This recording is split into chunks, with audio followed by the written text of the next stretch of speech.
ہم نے جو اویلیبل فورم ہمارے پاس ہے وہ ہم استعمال کریں گے، چاہے احتجاج کی شکل میں، چاہے جلسہ جلوس کی شکل میں، چاہے اسمبلی کی فلور پہ، چاہے پریس کانفرنس میں، چاہے سوشل میڈیا پہ، ہم جتنی بھی اویلیبل فورم ہیں وہ ہم استعمال کریں گے۔ جنید بھائی یہ بتائیے گا کہ آج لسٹیں بنائی گئی ہیں، آج لسٹیں سنائے بنائی گئی ہیں، پنجاب جو ایم پی ایز یہاں نہیں آتے ان کے خلاف کارروائی ہوگی، کیا کوئی ایسا معاملہ ہے؟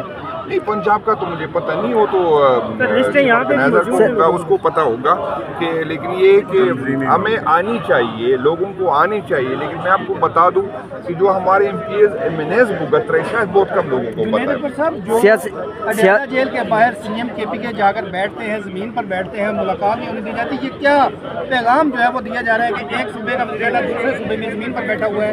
یہ پیغام دے رہا ہے کہ یہاں پر کچھ لوگ ہیں وہ جمہور کے ساتھ نہیں ہے، وہ کوئی چیف منسٹر کی اپنی، اس لیے اس کے پاس پیچھے 4.5 کروڑ عوام ہوتے، تو یہ اس کی، ہم پولیٹیکل لوگ ہماری اسی تسلیم نہیں ہوتی۔ ہم تو، آپ نے دیکھا تاریخ گواہ ہے، جتنے بھی پولیٹیکل لوگ ہیں یا تو وہ جیلوں میں پائے، یا جو ہے اس پہ غدار کا لفظ لگایا گیا، یا دہشت گرد بن گئے، تو ہمارے یہ روٹین ہمارے اس سے کوئی نہیں ہوتا۔ آپ ہمیں وہاں پر بٹھائے، ہم آپ کھڑا کرے، ہمیں بٹھائے، ہمیں لٹائے، ہمارے اس سے کوئی نہیں ہوتا۔ اس سے بے توقیر ہوتی ہے ادارے، اس سے بے توقیر ہوتے جو لوگ یہ کام کر رہے ہیں۔ اس سے ہمارے اگر کوئی یہ غلط فہمی ہے کہ ہمیں یہاں بٹھائے، یہاں لٹائے، تو اس سے جو ہے ہم بھی توقیر نہیں، آپ کی غلط فہمی۔ صوبے میں کابینہ ابھی تک نہیں بنی تو صوبے کی کارکردگی متاثر نہیں ہو رہی، عوام کے حقوق نہیں متاثر ہو رہے؟ بالکل بننی چاہیے، اور ہم کوشش یہی ہے، لیکن آپ بتائیں کہ جب ایک چیف منسٹر کو، جس کو مینڈیٹ جو ہے عمران خان صاحب کی وجہ سے ملا ہے، اگر اس کی رہنمائی کے بغیر وہ کس طرح کیبنٹ بنائے گا؟ کیونکہ مینڈیٹ اس کا ہے، ووٹ عمران خان کا ہے، تو اس کا حق بنتا ہے، عمران خان کا بھی حق بنتا ہے، چیف منسٹر کا بھی حق بنتا ہے، دونوں اطراف سے ضد سے صوبے کا نقصان ہوگا، ملک کا نقصان ہوگا۔ ایک ملاقات نہیں ہونے دے رہے اور دوسرا کابینہ نہیں بنا رہے۔ نہیں، کابینہ وہ کس طرح بنا سکتے ہیں نا، وہ ملاقات والوں سے پوچھے کہ کیوں نہیں کراتے ہیں، اس میں کیا ہے، آیا وہ کوئی وہاں پر کوئی ایٹم بم کا فارمولا خان صاحب اس کو دے گا، یا کوئی کیا اس کو دے گا؟ اسے تو یہ اگر رہنمائی لینی ہے، آپ کو پتہ ہے کہ فاٹا کے حالات کیا ہے، کی پی کے حالات کیا، افغانستان کے خان صاحب کو سب سے زیادہ سمجھ اگر کسی پولیٹیکل بندے کو ہے تو عمران خان صاحب۔ جنید صاحب یہ بتائیں کہ جنید صاحب منائی جا رہی ہے، وہ انشاءاللہ تعالیٰ کیا فیصلہ کریں۔ جنید صاحب کل کور کمانڈر کے ساتھ ملاقات کیسی رہی کیا آپ کے چیف منسٹر کی؟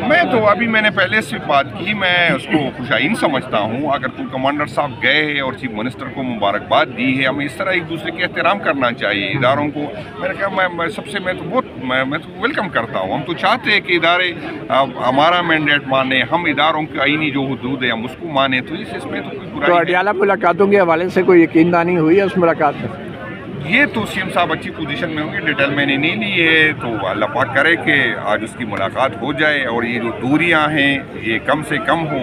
اور میں تو چاہتا ہوں کہ میں ہمیشہ یہ کہتا ہوں کہ میں اس اداروں کو اون کرتا ہوں۔ اگر کسی انڈیویجول سے ہمارے گلے شکوے ہیں تو اس کا یہ مطلب نہیں، میں کہتا ہوں کہ ادارے مضبوط ہو، اداروں کے یہ اس صورت میں ہوں گی جب عوام اس کے پیچھے ہو۔ بنی گالہ سر شفٹ کرنے کی آپشن دی جا رہی ہے سر، اس کے حوالے سے آپ کی ذاتی رائے کیا ہے؟ اگر شفٹ کر دیا جائے تو اس میں کوئی مسئلہ ہے؟ نہیں، شفٹ کیوں کرے؟ جو غلط کیسز بنا ہے اس کو کیوں ختم نہ کرے؟ تو کوئی بات نہیں ہے کہ آپ وہاں رہیں، وہ وہاں آئے، وہ پولیٹیکل بندہ ہے، سب سے زیادہ اس کو سپورٹ ہے، تو اس کو یہ کیسز جو سیاسی کیسز بنائے وہ سیاسی کیسز۔ جنید اکبر صاحب، یہ جو ایڈوائزری کونسل بنانے کی بات ہوئی تھی، یہ کس نے بات کی تھی اور بنانی چاہیے؟ ایسی کوئی بات نہیں ہے، منسٹر با اختیار ہے، اور خان صاحب اس کے پیچھے ہے، تنظیم اس کے پیچھے ہے، پارٹی اس کے ساتھ کھڑی ہے، اور انشاءاللہ تعالیٰ وہ بہترین چیف منسٹر۔